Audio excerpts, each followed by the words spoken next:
Okay, y'all, I'm not a lawyer, but day 4 of the YNW Melly trial got testy. And I'm gonna give you a recap.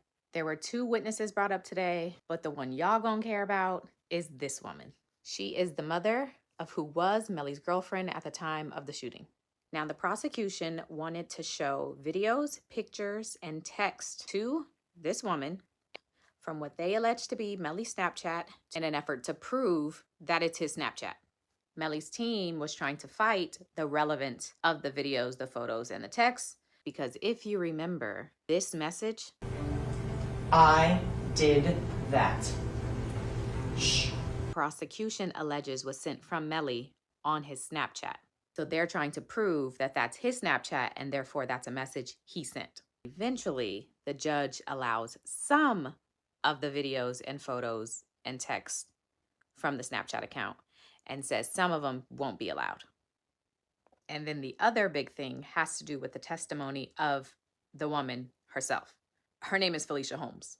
Back in 2018, she told investigators on the night of the shooting, around 4 o'clock in the morning, she heard her daughter on FaceTime with Melly. And not only overheard, but she saw him on FaceTime with her daughter. And during the course of that FaceTime conversation, according to her statement in 2018, she says Melly said he was hiding in some bushes, he had been in a drive-by, and he's not sure if his 2 friends were alive.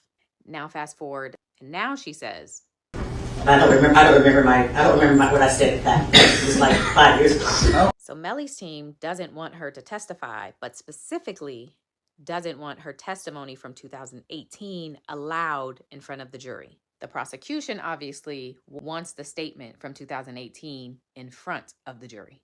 The judge rules that if the prosecution can get Felicia to admit that her 2018 statement was true, that he will allow her to use that in the testimony. Eventually, the woman is led on the stand, and during the course of her testimony, things get a little interesting between her and the prosecution. How are you today? Not good. Are you cold? No, I'm just, I don't feel comfortable. Are you nervous? I feel threatened. You said, I feel threatened. Yes, sir, I do. Who do you feel threatened by? Objection. Christine Bradley, the prosecutor's office. This prosecutor. Yes, I do. Thank you. Okay, come back for part 2 because I'm not done.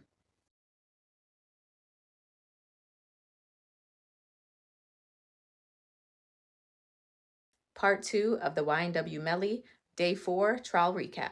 So Felicia's on the stand and refusing to admit if she remembers anything, and she won't say if the statement from 2018 was true or false. Ms. Holmes, I want to ask you, were you honest and truthful with law enforcement when you spoke with them?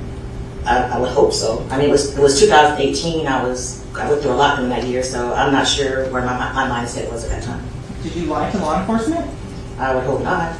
And Melly's team keeps objecting to every question that the prosecution is asking. Eventually, it becomes ridiculous. The prosecution says she's done with her questions for Felicia. She's allowed off the stand. Jury exits the courtroom, and then Melly's team says, and they launched into that pursuit. Mr. Devins has been prejudiced. This jury sat there and watched this fiasco unfold with at least 10, maybe 15 sidebars after every 2 questions. And for that reason, we think that it was deliberate. It is highly prejudicial.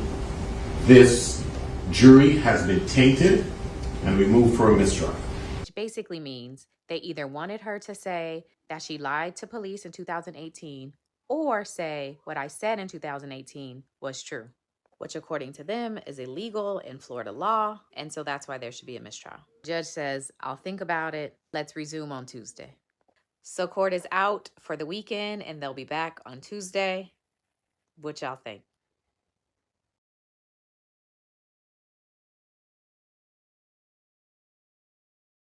Okay, I thought I was done, but part 3. YNW Melly trial, day 4 recap, part 3.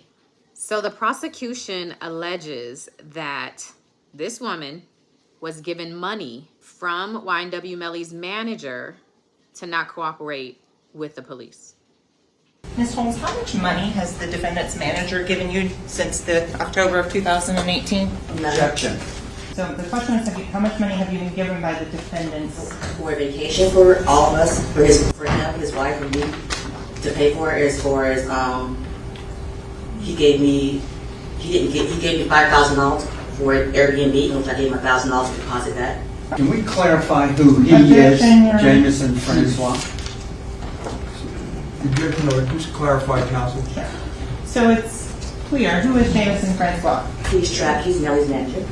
She says the money was for a vacation, not for personal or any other reason outside of booking an Airbnb for a vacation.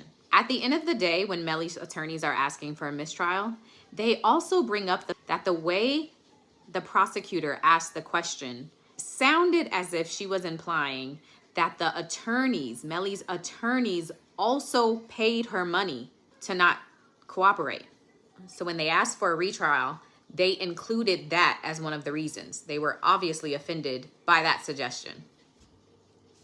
I don't know, child. At this point, we still have a long way to go, but who's doing a better job in your opinion?